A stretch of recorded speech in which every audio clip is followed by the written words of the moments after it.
is iRacing.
Well, what makes a great circuit so incredible like this? You've got high-speed racing, you've got wonderful chicanes out there, a circuit that goes up and over the countryside here just outside of San Marino in Italy. And you get a circuit that is pretty much the greatest single lap that you can ever have in terms of a track. Welcome to the Autodromo Internazionale Enzo Edino Ferrari, otherwise known as Imola, and we get ourselves set and ready for racing action for your classic Lotus Grand Prix here in 2025 Season 3, Round 3 of the championship. My name's Shakespeare, Craig King, along with me for the ride here today. And Craig, the game is very simple at the moment. It's been one race start, one race win for the top of the championship, but today is a chance to say it's more than just one start, one win. It's a chance to gather momentum. Time to gather the momentum. The season has fully started, and we're going to see if some drivers can capitalize on what they've managed to do this season. Championship is tight, but early doors and early days, we still got a long way to go. Yeah, and we will understand what makes this such a tough championship in the next few moments. But before we do that, there is one circuit we need to talk about, and it's this one here at Imola. If you're brand new to us and you don't quite understand what makes this circuit so special, here's a GSRC track guide that gives you all of the information. Welcome to the Autodromo Internazionale Enzo Edino Ferrari, but most race fans know this place as simply Imola. This circuit in the northern part of Italy has seen some of the highest highs and lowest lows in motorsports history. The various tragedies that have marred the track left no choice but to alter it in the name of safety. While it originally featured mostly fast, sweeping corners, its modern 3-mile or 5-kilometer version is punctuated by tricky chicanes and incredibly technical turns. iRacing includes the Grand Prix layout and a moto version, which adds one more chicane to the front stretch. Tamburello is perhaps the most notorious of the corners for claiming the life of multi-time world champion Ayrton Senna when it was still a single breathtaking turn. Now the Triple Apexer not only offers potential passing opportunities, but catches out drivers quite frequently. While heavy braking zones are everywhere, because few places allow the cars to get up to speed, overtaking is generally seen as an exercise in frustration. As if to almost counteract this quality, the track itself is situated in a gorgeous public park and sends the drivers through the beautifully calming Italian countryside. It also includes a fair bit of elevation change, in which the track is split between the higher up back half and the lower first portion. It's no wonder that this place still proves popular with drivers and fans in spite of its difficulties in history. The Tifosi keep returning each and every time the sound of engines roar among the trees, and who can blame them? A circuit that has hosted the Cycling UCI World Championships, a circuit that also featured on the start of the Tour de France last year. But here in Italy, Imola is one of those circuits just away from Venice and the Adriatic that proves to be very tough. 21 turns to try and get correct through Tamburello, Villeneuve, Tosa, possibly the most unassuming hairpin in the world of motorsport, but then that run up to Curva Grassini, possibly the very most difficult challenge on the lap, along with that wonderful complex over at Acqua Minerale and at Ravazza. Yeah, it's fantastic, and the elevation changes do change a lot here for this 4.9 kilometer, 3.05 mile track out there today. It's interesting, when these cars drove in the late 70s, they did not have the chicanes that you see at Tamburello and Villeneuve now. There was a little chicane down on the start-finish straight right at the end, but that's gone now, and the high speeds will be very interesting to see overtakes. Keep an eye out for Toza. It is such a tough corner to make an overtake. You make it in 6 and 5 through Villeneuve, you can get a really good run, and that could be a very crucial overtaking spot. And you may have just seen there with our rolling B-roll out there, the Brazilian flags that are that rest over at Tamburello. Of course, 1994, May 1st, the darkest day of motorsport, the passing of the legendary Ayrton Senna, which is always a memorial here in iRacing with the statue that is dedicated over there. But let's talk championship for the moment, because this is where everybody wants to gear themselves up and say they're at the top. And it's currently even keel. Pauli Parson and Togo Hesada. Togo is here, but the two drivers behind are not, which are, of course, Pauli Partonen and Jerno Frietscher. Daniel Gallis finds himself in 4th with Timothy Reed 5th, ahead of JB Masada and Gabri Martinez in 7th position. You've then got Ricardo Ruiz in 8th with Javier Mosquera 9th, and it's a lot for the Spaniards out there with Ferran Grau as well, rounding out the top 10 in the field. But it's not just the F1 standings to worry about. Yes, we've split today in terms of our field, but there's also the F2 driver standings, where it looks like a very interesting picture already. Yeah, these are for the drivers under 3,000 iRacing. Keith Herner, don't see him in the top split today, but that doesn't matter. Can still get points in the second split if he's there with Miguel Morland. Very close. Remember, they get points based on their time overall compared to every split. If your average time in the second split is faster than a guy in P5 in the top split, you get 5th place points. That's how the point standings work even for these drivers. So everything's still to play for. One of those drivers at the back of that top 10 could still gain a lot of positions. But we also, Jake, have the team championship, something that anybody can get on board with. They absolutely can. Of course, the best team of 2 is going to get yourself there, and it's currently the Candy Team Tyrrell who find themselves on top. Hans Sommer and Miguel Morland, then part of that team with Marlboro Team McLaren in 2nd. Then it's the Williams Racing Team in 3rd, ahead of Team Essex Lotus. Then Unipart Racing Team Ensign find themselves in 5th. Jib Racing in 6th, ahead of ATS. Then it's the Krakowiak Racing Team with, guess who, Jason Krakowiak in 8th. Equipe Ligier Gitanes find themselves 9th, with Northern Winter Racing rounding out the top 10 in that category as things go. But what happens with today's racing is going to be worth keeping an eye out on, because our race details here come up onto screen. It will be a 25 lap race that they will have to go and encounter here today on round 3 of 12. And so those 25 laps will be conducted with open setup, so the car will play differently for everyone. No spare car if you get yourself into trouble, but with every iRacing server now, it's a case of a drive through at 17 and disqualification at 25. So drivers around here more likely to find themselves beached in the gravel than they are to pick up all those points. And let's not forget as well, the little sausage curves and rumble strips. So if you try to avoid the gravel, you're also going to have to try and avoid the inside of some of these curves of the chicane, because the last thing you want to see is this car go a little bit flying. That's the last thing anybody wants to see out there today. And the thing we do see is qualifying, because Togo Hesada has just put the car on pole by such a margin.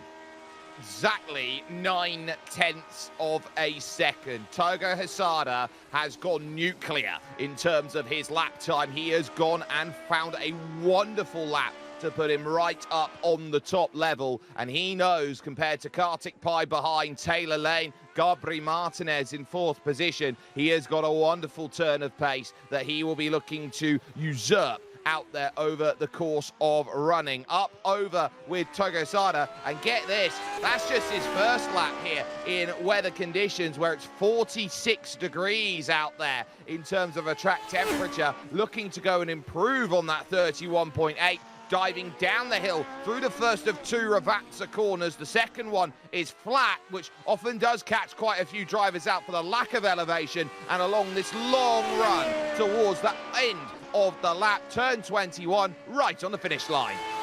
It's right on the finish line. It's not faster. It's still faster than everyone else. Kartik Pai already set his time out there. And in fact, I'm just looking around. I think everybody has managed to set their lap times. They have indeed. Just one more driver that can go out. And this is Jean-Francois Lotus. But he has already done his lap. This is his second lap. This is just a sighting lap. And he realizes that this should be all she wrote, Jake. Yeah, just trying to practice a racing start then before getting ready for racing. Andrew Dixon has pulled the car over in the middle of the road. We're in a closed qualifying condition, not an open qualifying condition, which means that these drivers are on their track effectively on their own. They're not at risk of being attacked by any other drivers out there, which would make a completely different scenario for the qualifying that we've had. But that's your grid on the left-hand side, and we're going to get it up and nicely placed here for racing action at what is a scorching hot Imola here today. This 4.91 kilometer circuit proving to be all of the challenge, and your grid is going to look as follows. No surprises to see Togo Hesada on the top on pole position, but a 9/10 of a second margin might be the biggest shock of the day so far. Kartik Pai will find himself in second with Taylor Lane in third position. Gabri Martinez will go from fourth ahead of Ricardo Ruiz in fifth, as we get that on your screen now. Julius Muller will go from sixth position with Connor Levy, in seventh ahead of Jean-Francois Boscos. Your top 10 is rounded out by Bjorn Ackermann and Shadi Ahmad. We get to the second page, and it will be Alexander Matei, who will be in 11th, with Nicky Friesen in 12th, followed by Barry West in a very high 13th. Daniel Gallas will take 14th, with Jason Kraviak, 15th. Miguel Mortland, 16th. Alex Kessig will take 17th, with Kurt Clapper in 18th. Matthew Cockerham will be 19th. Dixon will be 20th. 29 drivers here today. Byron Long is in 21st position with Carlos Peralta alongside then in 22nd. It then follows with Ellis Spice and Gord Jonot in 24th. Keith Herner and Alec Cunningham are going to be 25th and 26th. The last time was set by Ben Summers with a 1:36.440. Jason Clapper, by having more iRacing than Fabrizio Raffa, will start 28th rather than 29th. He loves a last to first challenge, but they have 2 minutes to grid themselves up or choose to elect a pit lane start here today, which is often the case that around a circuit like this, you want to avoid the crunch at Tamburello. Turns 2, 3, and 4 with the anti-cut curbs on either side. So starting from the pits might not be a bad idea. Waiting for Carlos Peralta then to jump up onto the grid. And I think that will make everybody happy with where they are. So on Peralta's prerogative, we will wait before we get ourselves sorted. And there's only 10 seconds left before the gridding process is made in its entirety. There goes Carlos Peralta onto the grid, which means the lights will now start to come on for Togo Hesada, for Kartik Pai, Taylor Lane and Gabri Martinez. They will sit and wait and say, can we make 25 laps work for us? Green flag in the air and we're underway, and it's a slow start from Taylor Lane off at the front. What a launch by Gabri Martinez, who thinks about moving into second and thinks about the race lead, chopping over to the outside. Hesada will cover the line on the inside and gets the run through Tamburello. Everybody picketing their way through at 1 wide, at 2 wide to go through, and outside of that, not really any other dramas to speak of. They'll run to the Villeneuve chicane, but it's crucially Hesada who's got the start that's wanted. Martinez in second and Kartik Pai in third. Big crash in the back of the field going into the start line after the launch. Miguel Mortland just getting a better run. Took it 3 wide by accident, tried to close the door, and unfortunately made contact with another driver, Alex Kessick, as well. Got caught up, as did Jason Kraviak, and more drivers going around as Julius Muller now in the background, having a bit of a tie. So the leaders all clean, but as you get out that top 10, it's very chaotic and very spread out. Julius Muller spinning on his own, trying to battle Connor Levy through at Tosa corner, so not having the grip and causing all of those dramas. No yellow flags to play with here in this race. They will just have to drive it as they see it as they go on through. Now to the curve of Grassini, what used to be known as the Variante Alta. Grassini, a massive figure when it comes to motorcycle racing, especially when it comes to the management side of the great Italian bike manufacturers like Ducati, for example. Now going through the final corner there of Ravazza, or the last corner of braking of note to go through, and the pop-art car of Gabri Martinez then in second position. Hesada has already checked the second out, So it's Pai in third, Lane fourth, and then your top five rounded out by Ricardo Ruiz. Here goes Shadi Ahmad in the Repsol car, looking to get by Bjorn Ackermann there with the Unicorn on the front, and Ahmad, too deep into the corner. Big hit over the tyre for Connor Levy, who managed to levy his position nicely, but here comes Ackermann for Villeneuve. Yeah, Ackermann's going to go side by side into Villeneuve, and Levy's got nowhere to go. It looked like Shady Ahmad was trying to outbrake Ackermann there, but he kind of almost accidentally outbraked two drivers and was just losing a lot of time. Well, we got a bit of a lull. Look at this GSRC replay. It's Miguel Morton, you can see, just starting to close up there. He wouldn't have had that call of 3 wide that early after the launch, but the track does kink a little bit, kind of shades of Bottas and Russell in the F1 a few years ago, I think, Jake.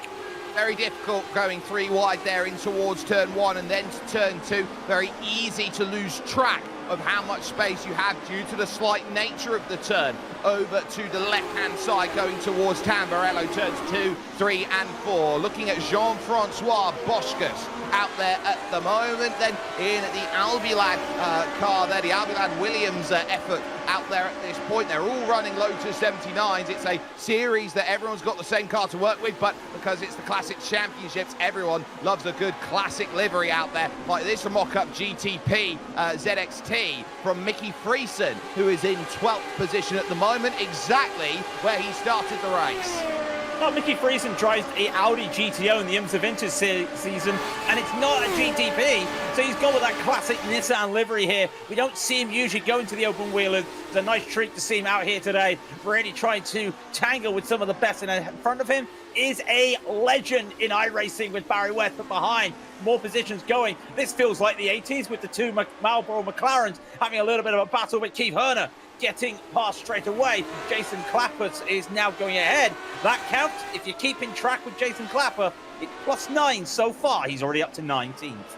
Connor Levy ran the outside of Tozer and up the hill. 2 tyres in the grass, though, trying to put the power down, and that might open him up at Piratella. It's not naturally a passing corner. 90-degree left-hander, plateaus over the top of the hill. Oh, there's contact between them. Levy over the AstroTurf there, having to really scramble to get back on track, and ultimately loses out to Jean-Francois Boschkus and Alexander Matei, who will pick up the positions. The contact with Shadi Ahmad going up over the top of the crest, and that is just how quickly it can all fall into troubles. And there is Barry West looking to try and bring himself into play. He's got Alec Klessig there just behind, who started in 17th position. Daniel Gallis, reminder that he's right up there in the championship, but he's all the way down in 14th place. Did not get the best of qualifyings.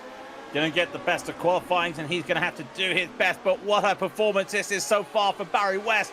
Already up to 12. Top 10 is looking on the card, and it's a track that he's probably familiar with from a lot of other racing games and also his time here. But ahead of him, he gets to watch a little bit of a battle, because Levy's going to try and battle Friesen here. Well, it's Friesen who's going to get the run. You see the damage on the side of Levy's car after that hit with Shady and Mad last lap. A lot of damage to that side. But I mean, theory will possibly affect that downforce here. It's a grounder force downforce car here. So you've just got to think to yourself, with that much pushed in on the side, what downforce is he losing right now?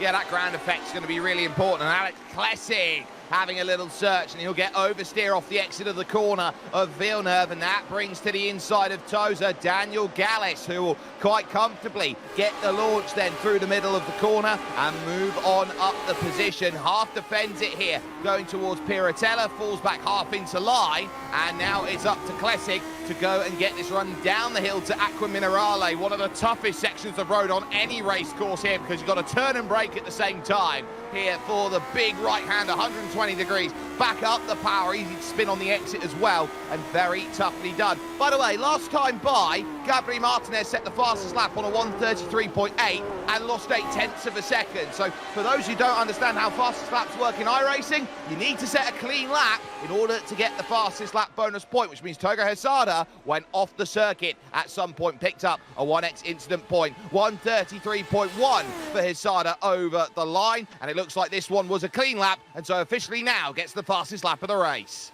And remember, the fastest lap gets you 2 points in the championship. Pole position gets you 2 points in the championship. I think Hesada last season only got a perfect sweep once in the season. So if he could get it this week, it could be very important, and he's having a really good bash at it today. Behind him, more battles going on. Martinez is trying to hold off Kartik Pai and Taylor Lane. One of the highest spots we've ever seen Kartik Pai in on a racetrack in the series for a while.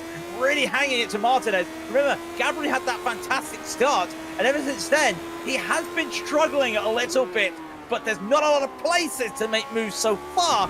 It could be a waiting game, but how long can you wait when Hesada is pulling away?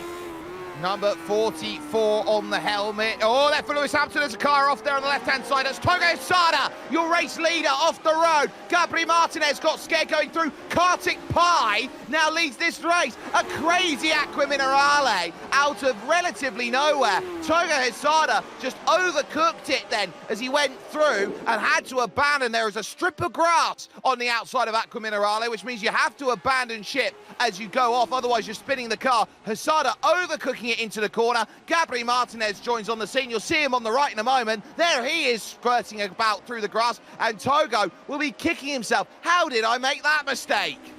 A very rare mistake from the Japanese driver. We don't see that a lot of the time, even when he drove in the 49. In the 79s, that's probably the biggest mistake he's made in 2 seasons. And it just goes to show, 4 seconds to catch up now. It's doable, it's early doors. We're at lap 6 of 25, a lot of time, but now it means this car. Kartik Pai, I'm going to have to try and find the stats, and it's going to be hard. I don't think he's ever led a lap in the broadcast here in the 79s. This is rare territory for him to be in. And behind him is Taylor Lane, another driver who just quietly ekes into those top 10s every week.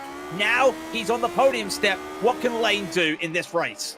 And Kartik Pai is a driver who's been driving here in iRacing for well over a decade. He participated quite a lot in the Skip Barber 2K World Cup that used to be run as a fantastic league series over with, of course, iRacing. But at the moment, it's Kartik Pai who's got that control. Taylor Lane trying to give every bit of chase with Martinez, Ricardo Ruiz in 4th, and then the fast-charging Togo Hesada, who will be in 5th and trying to run on through up to the curve of Grassini, where those anti-cut curves really do stare at you. And it's a big difference when you're chasing compared to where you are leading out there at the moment. And leading is what you got Kartik Pai doing. But watch out for Taylor Lane, thinking down the inside into Ravazza, pivoted to the inside, but critically did not have enough overlap to make the dive. Meanwhile, in the background, Alexander Matei's had a bit of a moment out of the top 10. He'll go. We're on board with Taylor. He should have the speed.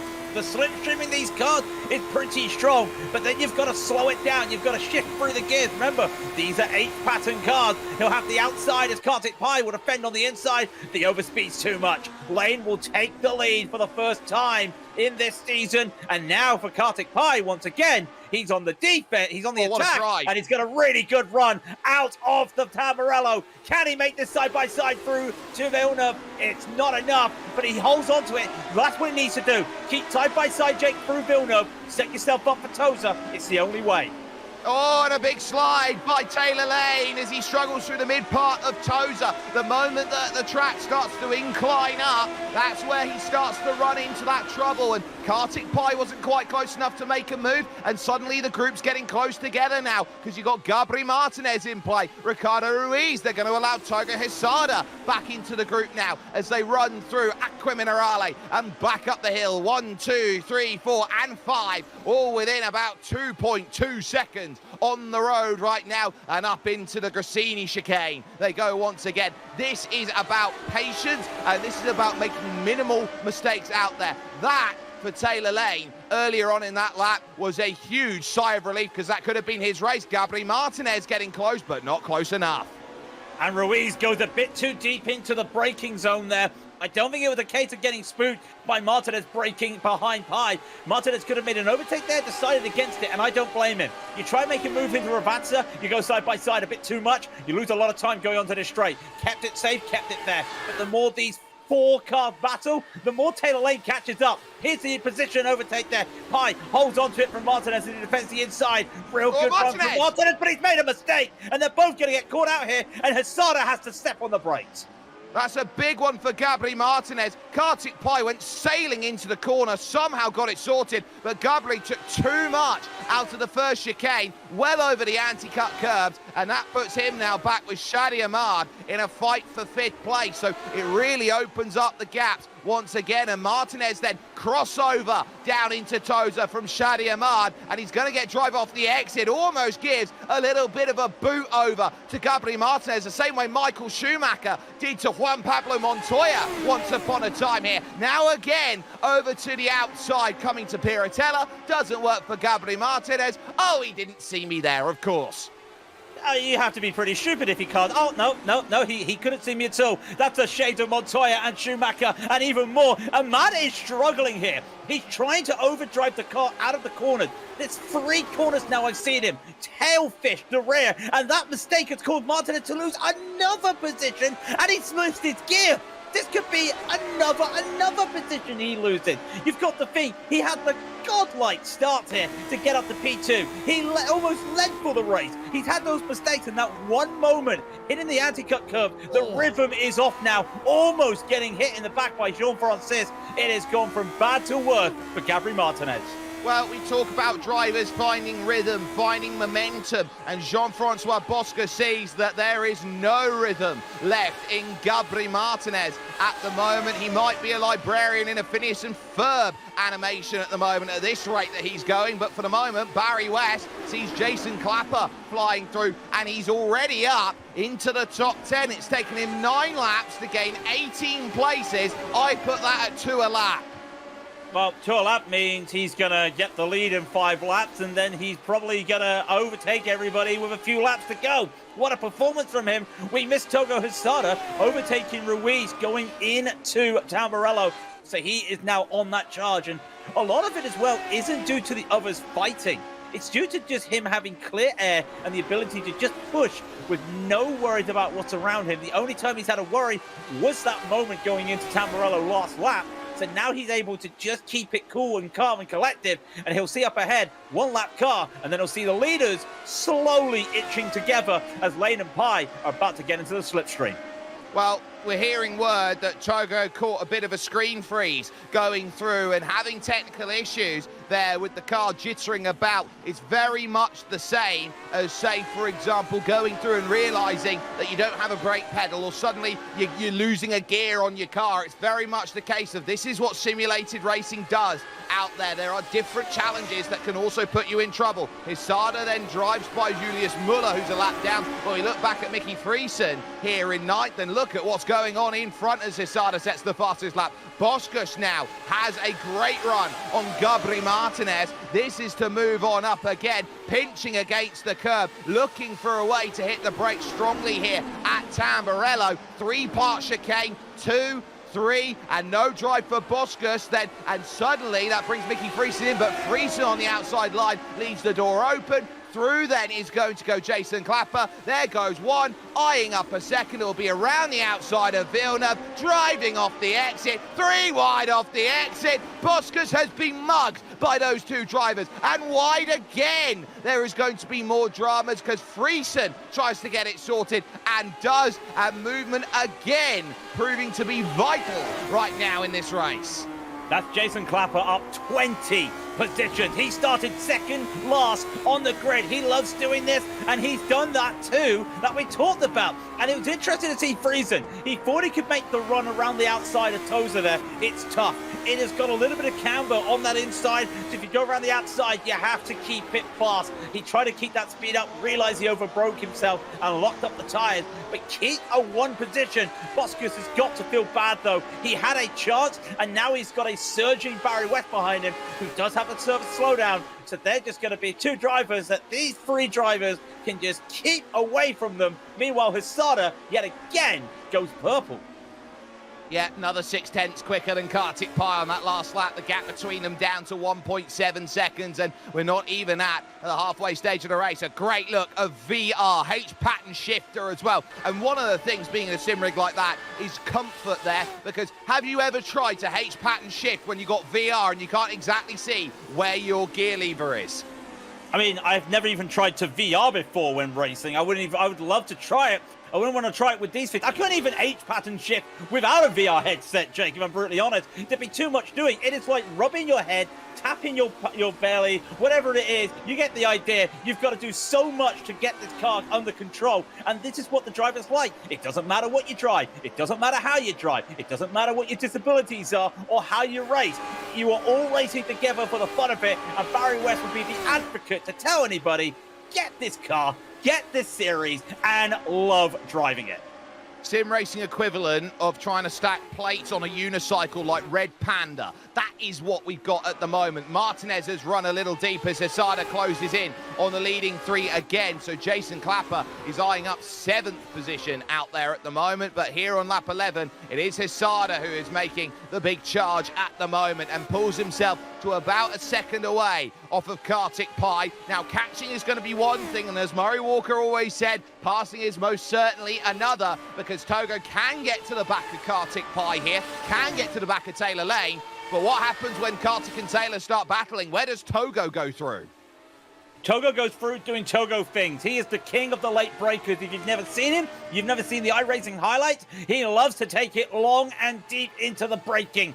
And this is what he will try and do. Even if he's side by side, even if he's around the outside, he will be the last man to brake. And I think that is how he's got to do it. But first, he's got to let these two have their scrap. And he realizes that that's the key moment here. Let them go ahead and race. And if they make a mistake, pounce on it. He will be saving and conserving his tires right now. Jake, it's still a 43 Celsius track temp, 110 Fahrenheit. He doesn't need to overdrive this right now. He just needs to keep safe, because we're not even halfway through the race. Yeah, we are very much not there yet. There's still a whole half of a race that has to be constructed and managed. And Kartik Pai right now sees Taylor Lane in front and will be happy with the stasis. But there will be a case of what happens when we don't get what we need. And look at Togo Hesada now, comfortably on the back at 0.4 of a second. This is tough. This is really tough racing that now has to be put into play and to context right now, because this is where you need zero mistake racing. Pace is pace is pace. That's something that's always remembered. You can just be faster and find a way through, but if you're not making mistakes like Kartik Pai, having a half a second deficit can be defendable, as here comes Togo Hesada along the front stretch, looking through turn one, trying to open up the move. Kartik leaves the door open here for Togo to hit the brakes. Can around the outside work? Oh, just about. They leave only racing room.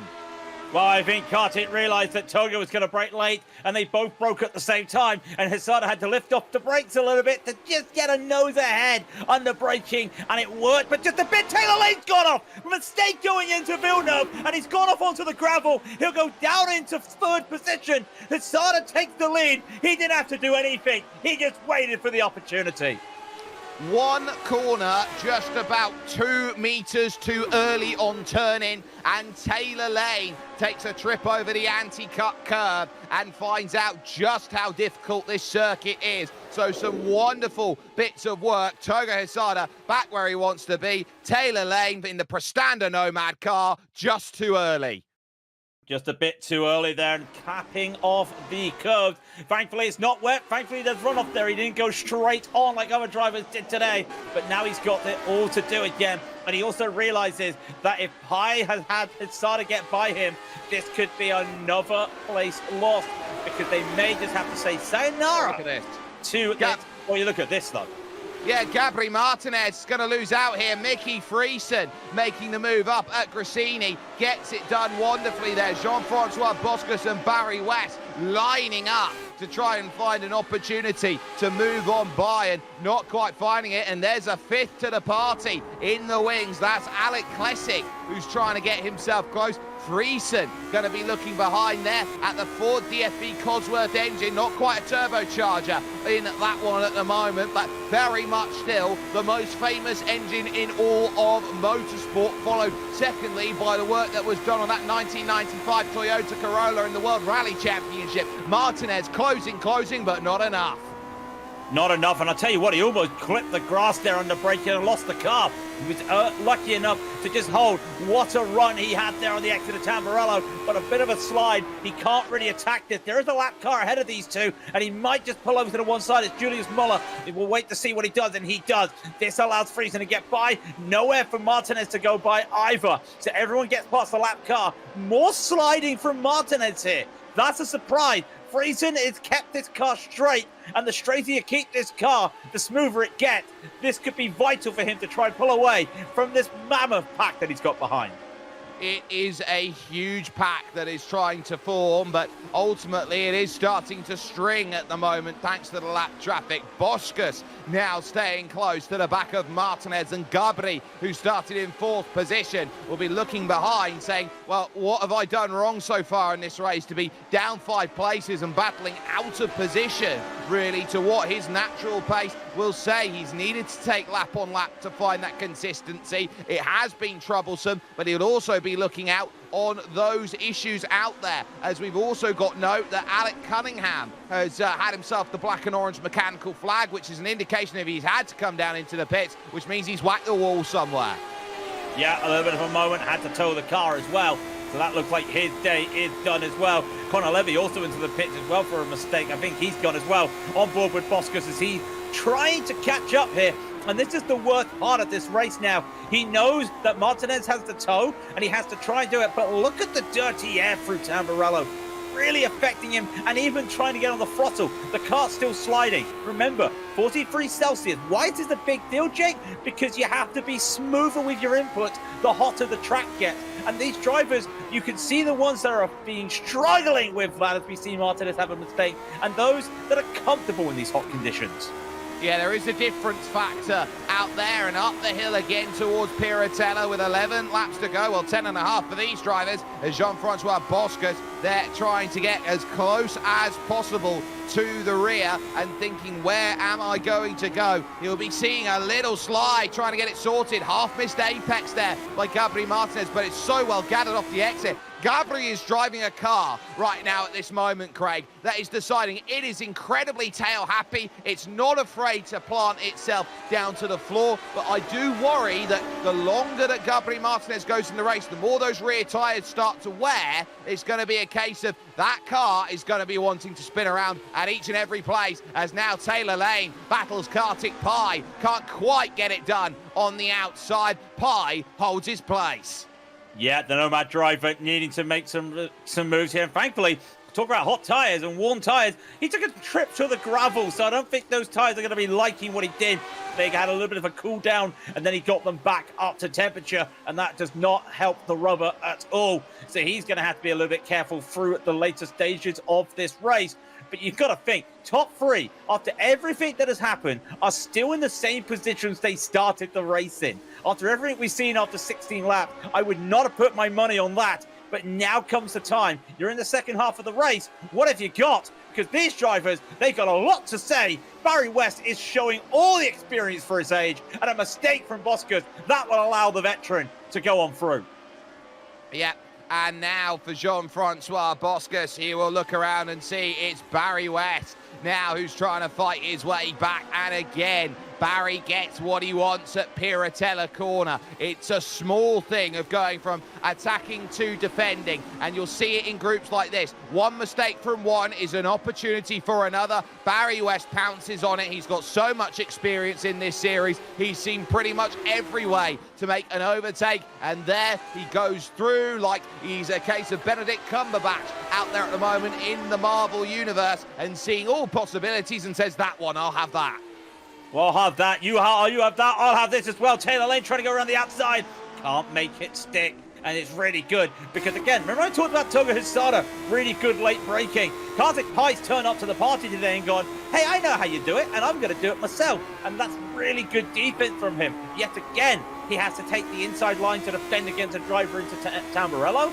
He makes it stick. He makes it work. And that is vital. But the more they fight, the more Toga Hisada gets ahead. And usually that's the problem, because Hisada's lapping a second faster than he needs to begin with. once they do fighting like that in Tamburello, add another half a second, maybe even add another second if they keep going side by side. This all of a sudden looks like they're just going to have to accept a battle for P2. Yeah, this is a case of, we know we've not got the pace of Togo. We might need another screen freeze to get ourselves home and hose with a chance of winning. But for Kartik Pai and Taylor Lane, these are still very important championship points that have to be considered between now and the end of the season, when you've got some of the best drivers not here today, like Jarno Fritzsche and Pauli Partanen. You turn up to the books and you say, well, if they're not here, whose points are they going to be taking? Well, we'll take those because we'll absolutely love to be right up there in the championship. This is what we call a day of must-make for those who have been in and around the top 5 and 10.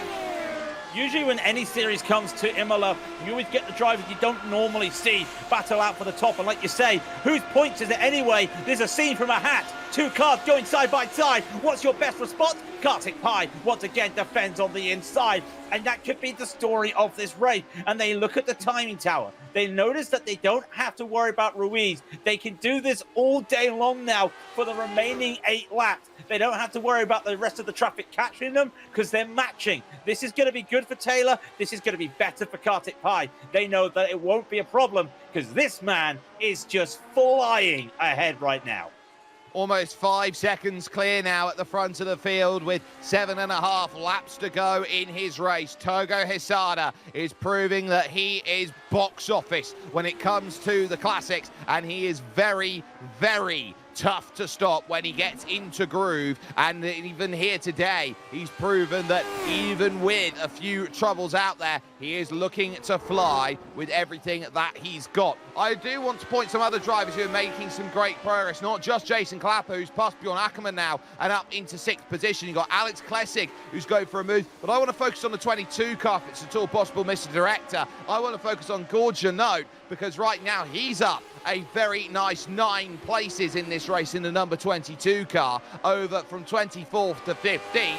And right now, he would have had a day today after starting 24th, very much like Gordie Howe. He hasn't quite got the Gordie Howe hat-trick, though, which is a goal, an assist, and a fight. I haven't seen him in a fight yet. Well, let's hope he doesn't. I think he managed to avoid a fight because he would have had to done evasive maneuvers for that crash at the start of the race.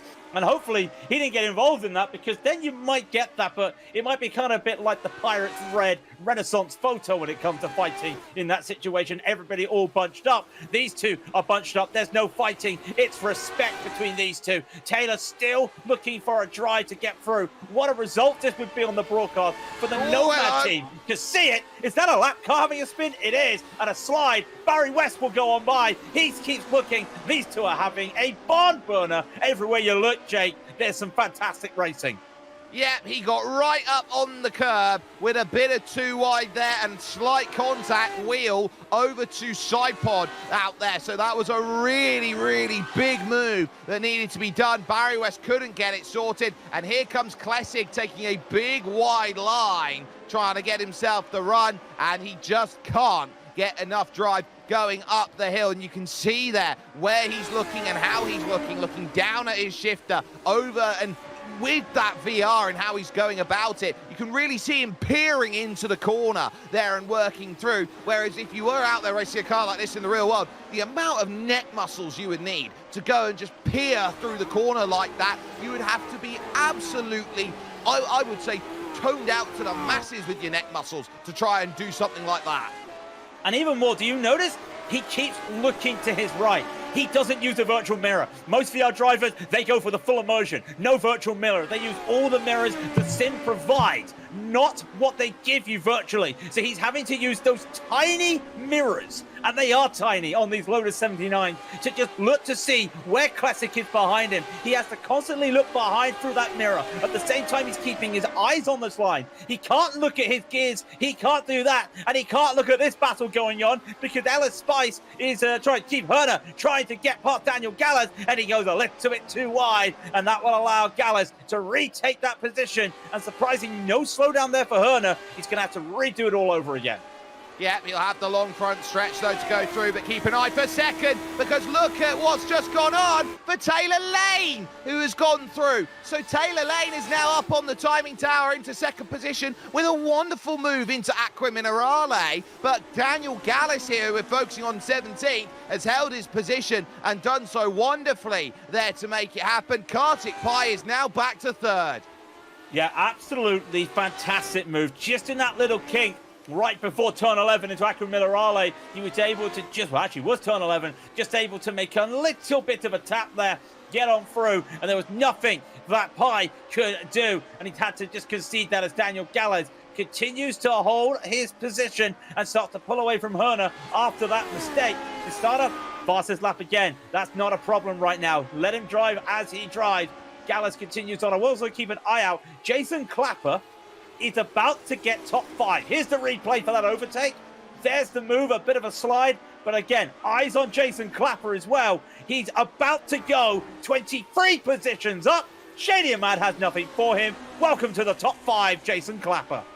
What a stellar drive this has been, and Ricardo Ruiz, by comparison, worth noting on that last lap, was a full 1.3 seconds slower. Jason Clapper will catch him at this rate in 3 laps, and he's got 5 laps to play with. So Jason is going to be going like the Clappers because he knows that Ricardo Ruiz, who is in 4th position, is not safe. Kartik Pai's not giving this one up against Taylor Lane. These two have been pretty much chalk and chalk in terms of the way they've been going about. Not chalk and cheese, chalk and chalk. They've looked like exactly the same driver around this track today. Yeah, leave the cheese to us in the West Country. You keep your chalk, and that's what we're going to see right now. And they're actually using chalk lines. That's the off-track lines. They are really pushing this hard to just see. They haven't had an off-track today or a slowdown penalty, keeping it in. But again, Taylor's struggling right there. A little bit of a slide, a lot of a slide there. But Kartik cannot do anything with it. He's going to have to wait for this overspeed. The overspeed works, but you're going to have to try and sell a dummy here, Pai, if you want anything to do. Taylor's going to hold this. He's just going to do a little bit of a lift, I feel, and that's just going to be fine. But the lap times start to tick down here. There's 4 to go. You can't constantly be giving up to make an overtake into Tamburello for the next 4 laps. You're going to have to do something quickly. And there is a difference between a car at the start of the stint and the car at the end of the stint because of how hard they are having to fight and the fuel that gets burnt off. That's why we see the fuel outweighing those who are trying to make it happen. Togo Hesada, wonderfully dominant at the moment. Barry West, by the way, look at that on the timing tower. It's going to go flying by Jean-Francois Boscus, or will they at Tamburello go by? Boscus round the outside, holds it off, and Barry West will say, that's interesting. You're going to bring Alec Klesic back in. I'm sure you probably don't want that. Do you want that, sir? Do you really want that, sir? That's what Barry's saying right now. He had the chance, but I think he went a little bit too wide into Tamburello and just brought Boscus back into it. And with that battling, it brought into Klesic. And this is not what either of those two want. They want to be keeping this battle. Top 10 is important for championship standings. Again, none of these drivers, I don't feel, have had a top 10 in a while. They're all looking to find it, but 3 do not go into 1 here. Ahead of them's a mistake once again, though, from Gabriel Martinez. This is going to be a 4-way dance. Get your blanket out, Jake. You can put them all under it. Yeah, and Gabriel Martinez cannot afford to make too many more of those mistakes. He's been finding an off here and an off there, and the more he finds an off, he'll be in trouble. But now it's a battle of Maccas out there on the front stretch. Ricardo Ruiz is now behind Jason Clapper here, who's up to 4th position. So the move has been done, and Clapper finds himself through Tamburello without any troubles. Pass done, by the way, on the exit of Ravazza 1, a half slide into the grass and gravel there for Ricardo Ruiz, and that will be a case of him looking down, and he'll kick that little bit of grass and gravel the next time he goes around and goes, oh, that was 4th place gone. Not only that, Jason Clapper's thinking, that's 24 positions I've gained this race. He's only 21 seconds behind Togo Hesada. That just goes to show how much Hesada's been driving and how much work Clapper's had to do. And we get back to this battle with Alex Klesic still trying to get to Barry West. And you realize because Barry's had to be defensive here, he can't look forward. He has to look backwards on this battle with Klesic, who now makes another mistake. But has the damage been done with 3 to go? Can Barry catch up to the guys in front, which is Boscus and Martinez having their own little battle? Even if he does, he'll be bringing along Alex Klesic, because Klesic will be the little boy being towed along saying, wait for me, wait for me. Well, that top 10 becomes interesting. What will also be interesting is the top 5, because Shadi Ahmad will be eyeing up a way through on Ricardo Ruiz. Also, for 2nd and 3rd, the final 2 spots on the podium, Taylor Lane will be trying to keep at bay Kartik Pai, who has been a very consistent driver over the course of his runnings through the many various seasons. He's so good at prioritising a finish that sometimes it's the outright pace which becomes the weak link. But here in this series, this season, he looks like he's got a fair bit of it to work with. Now they run to Tosa Corner and look to go around the long left-hander, back up the hill again, searching for opportunities towards Piratella Corner. Then the 90-degree left-hander at the top of the hill, through the small kink right. Now for the big long left-hand bend, and Kartik Pai still looking to try and gear something up. This is where he made the overtake a few laps ago, was into this corner, into Aqua Minerale. Go downhill, keep on the brakes, go uphill. Don't run too wide, you'll get yourself a slowdown and an off track. And that means you can't get on the throttle as smooth as you want for this corner. It's Grassini nowadays. Look at the curves. You can take some of it in these cars. You can't take all of it. You've got to make sure you don't kick that out. Thankfully today, knock on the head here, knock on wood. No driver's made a mistake there. And for Toga Hisada, Barney will be waving that white flag. And all he's got to do is just keep it clean for 90 more seconds. Well, it's been a wonderful display of recovery driving by Togo Hisada so far. That margin is huge. 2nd and 3rd, and as well 5th and 6th to be decided on this final lap of the race. Hisada dominant right now at the front as he exits Tamburello. Taylor Lane still has himself the 3-car length gap going into Tamburello Corner, but each and every corner here is going to be difficult. And here comes Shadi Ahmad looking for the top 5. Flag represents the Democratic Republic of the Congo, and he'll look at Ricardo Ruiz, who's heavier on the brakes and's going to go around, losing the rears. Shadi Ahmad will scamper to a top 5. Bjorn Ackermann will pick one up on the final lap of the race, and Ricardo Ruiz has driven a wonderful 24 laps of racing, but the last one not good enough. Through Aqua Minerale then, for the final time, goes Togo Hisada up towards the curve of Grassini. That gap at 11.5 seconds does not indicate the 6 seconds he had to chase down when he had a screen freeze halfway through the 5th lap of this race. This has been a simply wonderful case of seeing what a legend can do out there, and he might be one of the most underrated and best sim racers the world has to offer. Hazukashi Sawa Manugare, Saiko Reberu no Kaifuku, Togo Hisada wins at Imola. The only words I've got to say are Ichiban Hisada. And meanwhile, while that has been happening, Taylor Lane will hold off Kai to get that P2. In the back of the field, Gabriel Martinez and Boscus had a little coming together going into Villeneuve, and that caused a lot of issues. Jason Clapper makes up 24 positions to get that 4th position. What a drive that is from the man who loves to go last to first, and last to first he went today. And Shady Ahmad, he will get that P5. What a P5 that's going to be, but more battles are happening out there. This is Barry West, Alex Keswick, Boscus. They're trying to find the final 2 positions into this top 10. Prix does not go into 2, and a slide from Barry into the barriers. He got too hot on the tyres. Can he get this spun around without causing damage? He's going to be the patient man. He will lose a couple positions, maybe even another, but he knows he does not want to try and rejoin, and he's got problems. He's going to try and nurse that car back. What an unfortunate end for a fantastic drive.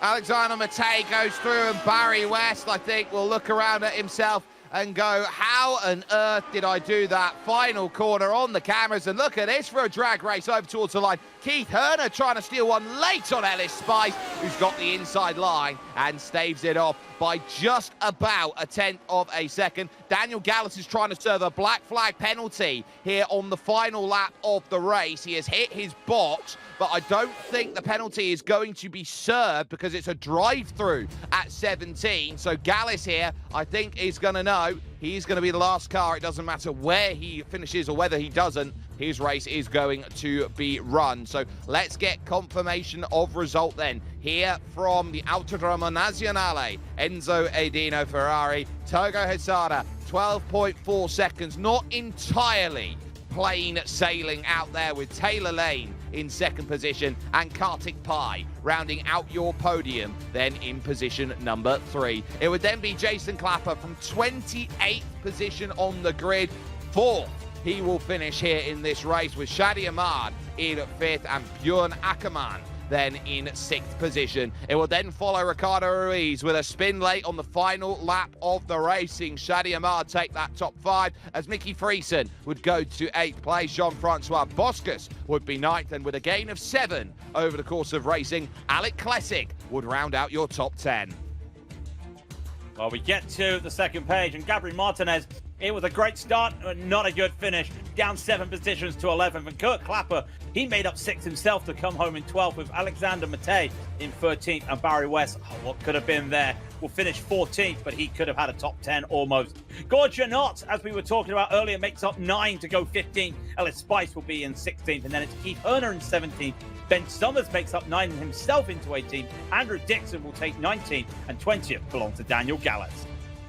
Over the page, and we start to see drivers who are a lap down or worse. A lap down for Fabrizio Raffa, 2 laps down for Julius Müller there in 22nd, and everyone else behind that is in retiree central, with the exception of Byron Long, who is 8 laps down. Connor Levy would be 6 laps down, with Alec Cunningham, Carlos Peralta and Jason Krakowiak in trouble, as well as Miguel Morland and Matthew Cockerham then finding issues on the opening lap of this race. So drama, to say the very least. An opportunity to chat with some of these drivers, and first and foremost, Taylor Lane, who picked up himself up a podium here today, is stood by in virtual pit lane with Craig King.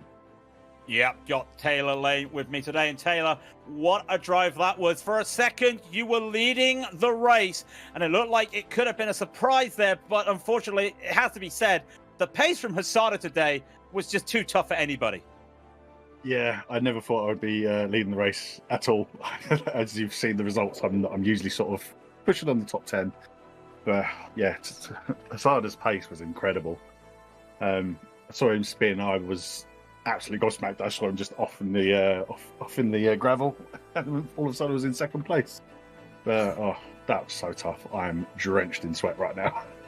Yeah, it's still warm in the UK, folks. So it is still a little bit warm, and we don't have aircon in every house, so I can imagine that. But Taylor, the battles you had with Kartik out there today were fantastic, and we're just seeing on the replay, this is probably the move that will probably set the move of the month on iRacing.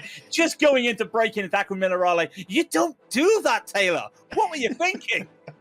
Well, there was a little bit of squeeze in a few laps before, so I thought, we're going to race like that. So it was all balls to the ball at that point. It was balls, but of course we have to say, it is fair. It was respectful driving out there today by both of you. It was there. Great respect to the other driver. Yeah, it was a great battle. I had a great time. Well, we go from Imola and we stay in Europe. It's next week. It is Magny-Cours, not a track everyone's familiar with. Do you have any experience with that as we go to it? And I do know other things are on next weekend. Will we be seeing you here once again? You will see me here. And I do have a little bit of experience. I've done some F3s on iRacing around there. It's a brilliant track. Very fast, very technical. So looking forward to it. Well, we look forward to seeing it. The Nomad driver, Taylor Lane, there finishing in second. A split second, Jake, was leading the race, but it all came down to one man with so much pace. It's Toga Hesada. I think you might have walked down to the victory circle to see the man from Japan. I very much have. And Togo, today was a day of making sure that victory was needed. No Pauli Partonen, no Journo Frietscher. And so today, maximum points for you could have been the only option you were looking at. What was the thought process then about lap 5, lap 6, when the screen freezes, you go off Aqua Minerale, and suddenly you've got a lot of work to do? Oh, sorry, can you hear me? Can you hear me? Loud and clear. Okay, yeah, just it's I think it's kind of toughest race. I just thinking about I have to retire car after the lap 6 or 7 because the screen chattering, freezing. Yeah, it's lot. But yeah, fortunately, after the 10 laps or 11 laps or so, the PC's my computer is being good again. So yeah, I can manage to bring the car to the home. You were able to bring the car home. That was so critical, especially with that qualifying effort to be 9/10 of a second clear of anybody else. Were you expecting a gap that big when it came to qualifying today? Yeah, I'm very confident with my settings this week. Yeah, so I was thinking about the Topi Courtniemi is practicing a lot this week, so yeah, I'm really looking forward to battle with him. But unfortunately, he's not today. Yeah, but yeah, I have confidence with my base today. Yep. It's going to be very similar in terms of setup, I feel, going from one racetrack to the next, because we move away from racing action here at Imola. We move on over to Magny-Cours in the centre of France. And so a circuit that has a lot of tight braking zones, a lot of different thought processes that have to go through. With a confident performance like this, your second win out of 2 starts, do you feel like you are the driver to beat right now? Yeah. Yeah, it's but the Magny-Cours I never drove with 79, so it's pretty challenging to make the setup to under the meta race space. So yeah, but I'm really looking forward to it. Well, we'll give you a big arigato gozaimasu over to you. Toga Hisada, a race win here in Imola, and doing so with a wonderful display of driving and a little bit of a walk down the paddock then to one of the fan favourites for you, Craig, because I believe you caught up with Barry West.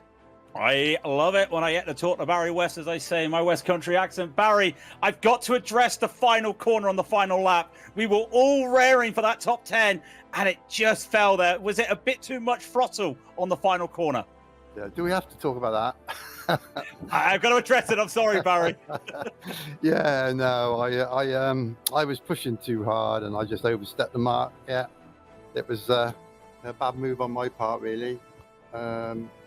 Yeah, I shouldn't have done it. I was trying to get a good exit so I could get who was it in front of me? Is it Jean? I mean, I had a really good race with Jean and Mickey earlier on, and I think I had the pace to Valet. So I thought, don't make a mistake on the last lap. But yeah, it was a bit frustrating, really. But yeah, it was a good race, all in all. I'm glad I got over the line. Yeah, it was great seeing you as well, that the moves you were making getting up there as well. It's a track that's not in modern day configuration easy for overtaking. And we saw a lot of the time you were having to go and try defend or go around the outside of the first corner to Tamburello. It looked very tricky. And we also saw, thanks to your VR, it also looked a little bit too overwhelming. Yeah, I'm sweating a bit now. Yeah, it's it was quite entertaining. Yeah, I'm just annoyed that I didn't get a top 10. But on one, I don't know if you caught it on camera, but one occasion I had a run on Jean-Francois on the way out of the last corner, and he squeezed me onto the grass, and I thought, no, I'm going for it, and I had 2 wheels on the grass, and then I just had to lift in the end. But yeah, that's racing, I suppose. It's whether it's fair or not, he was weaving a little bit down the straight, and I had this good run on him. I thought, if I can get past him, I can hold him off. But yeah, that was it. So that cost you 1, 2, 3, 4, 5 places. Oh, don't count them, Barry. Don't count them, please don't. It was still a good win. It was still a good race from you today. And of course, we were talking about it earlier to Taylor. It's Magny Core next week. It's not a track everyone drives around here. Do you have any experience? Because it's going to be one that, like Jake was saying earlier, you might just take the same setup and just drive it and just hope for the best. Yeah, I don't know. I've raced there a few times, but it's that the bit before the S's where you it just lures you into going too fast, and it's so easy to just drift off. But yeah, it's going to be tricky. It's going to be tricky, and with so many new drivers as well, it'd be interesting to see how many turn up and how many can cope with it. To be honest. Well, we'll wait and see. That's a week to go, and hopefully the weather's going to be cooler compared to what it's been like in the UK. You're the last man, and we always love to hear from you, Barry. It's only fair if we have you have a few quick shout-outs. Cheers, Craig. Well, I'd like to give a shout out to Togo because his new setup he posted was brilliant. I mean, you could feel like you could chuck the car around. And yeah, I did feel much more confident with it than the other sets I was trying all week. But yeah, really good. And congratulations to him for winning. What did he come to? Yeah, first, and Taylor second, and Karthik third. That's Jason came through again, and there's no point in fighting Jason because you just lose so much time. I know he's going to be respectful, and he waits until the straights and all that, so it's just a little lift on the straight and let him pass. So I didn't lose too much time, but yeah, well done to them.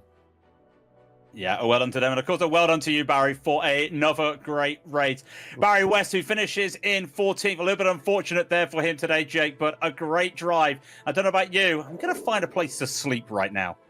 Yeah, this is one of those races where we have had a lot of good action to go through, and it has truly been fantastic. And the only place you can catch it is with us, not only with the Global SimRacing Channel, but on iRacing as well, as we get ourselves sorted. Want to give a massive thanks to the team who has brought this show over to you here today as part of a Genesis Extreme production, from Craig King, from Daniel Costello, and of course from Dougie Beard, who has brought himself into play. In just 7 days' time, the day before Bastille Day in France, we head to one of the great French circuits. The Circuit de Nevers-Magny-Cours becomes the next port of call, the 4th round of the championship. You can catch that with us here on the Global Sim Racing Channel. But the key here is so simple. Amazing racing happens when amazing drivers can go to a level that everybody else just can't.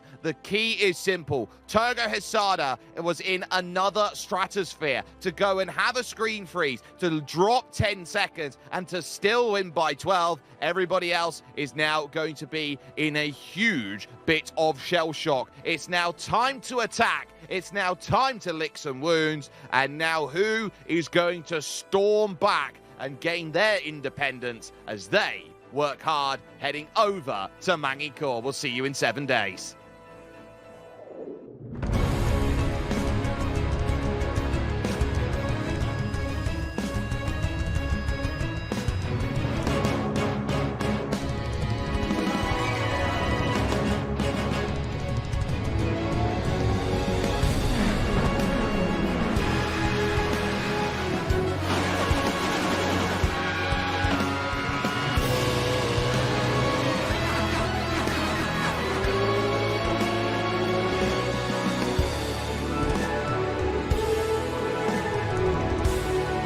This is iRacing.